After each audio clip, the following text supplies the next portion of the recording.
다음 소식입니다. 여야 대선 후보들이 일찌감치 인천 지역 공약들을 발표했죠.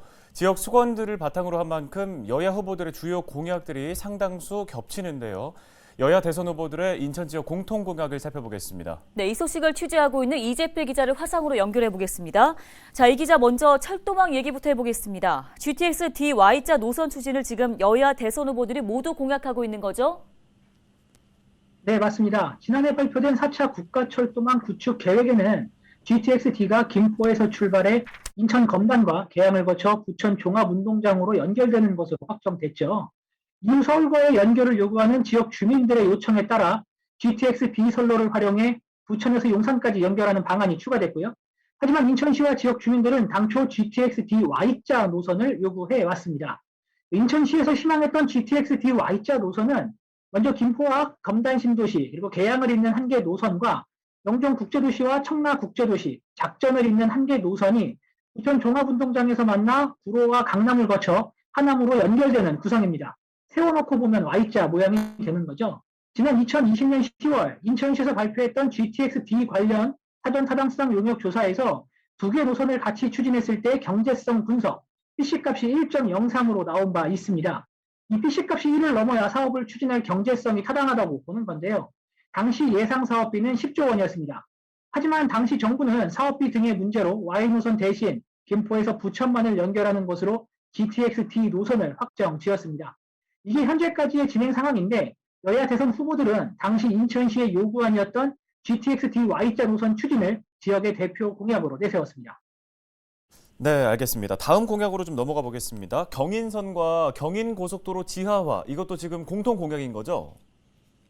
네, 맞습니다. 경인전철과 경인고속도로, 인천을 넘어 한국 발전에 큰 기여를 한 교통망이죠.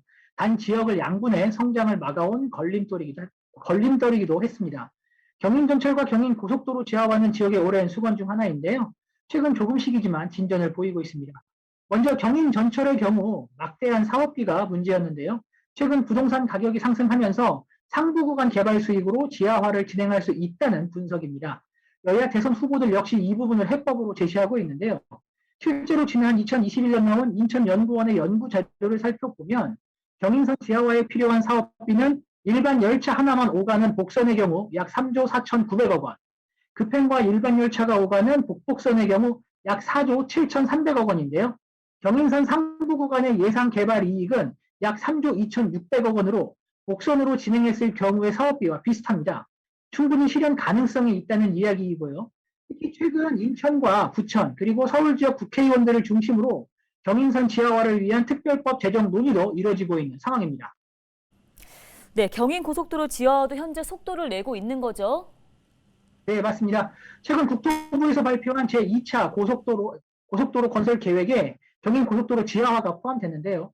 신월 IC에서 서행천 IC를 지나 남청라 IC까지 연장 19.3km를 지하 도로로 건설하는 계획입니다. 총 사업비는 2조 41억 원인데 지하도로가 건설되면 남청라에서 서울 여의도까지 17분대에 도달할 수 있습니다. 아직 구체적인 사업 시기와 재원 조달 방식은 정해지지 않았지만 고속도로 건설 계획에 포함된 만큼 앞으로 기대를 해봐도 좋을 것 같습니다. 네, 알겠습니다. 마지막으로 수도권 매립지 종료 문제 짚어보겠습니다. 여야 대선 후보가 모두 지금 수도권 매립지 갈등 해결을 공약했죠. 네, 맞습니다. 인천시는 2025년 수도권 매립지 종료를 추진 중인데요. 여야 대선 후보들 모두 수도권 매립지로 인한 지역사회의 피해를 이해하고 쓰레기 발생지 처리 원칙에 동의하고 있습니다. 구체적으로 살펴봤을 때 살짝 결이 다른데요. 이재명 민주당 대선 후보는 지방정부 간 합의를 이뤄 문제를 해결할 것을 강조하고 있고요. 윤석열 국민의힘 대선 후보는 총리실에 일임해서 임기 내 대체 매립지를 조성하겠다고 말하고 있습니다. 수도권 매립지 종료는 대체 매립지 조성 문제 그리고 사자 합의 등 지역 간 이해관계가 굉장히 복잡하게 얽혀있는 사안이죠. 때문에 지역 시민사회와 전문가들도 문제 해결이 쉽지 않다고 보고 있는데요. 여야 대선 후보들이 지역 대표 공약으로 내건 만큼 수도권 매립지 종료가 결과로 다가오길 희망해 봅니다. 네, 알겠습니다. 지금까지 보도국 이재필 기자 연결해서 여야 대선 후보들의 인천 지역 공통 공약 짚어봤습니다.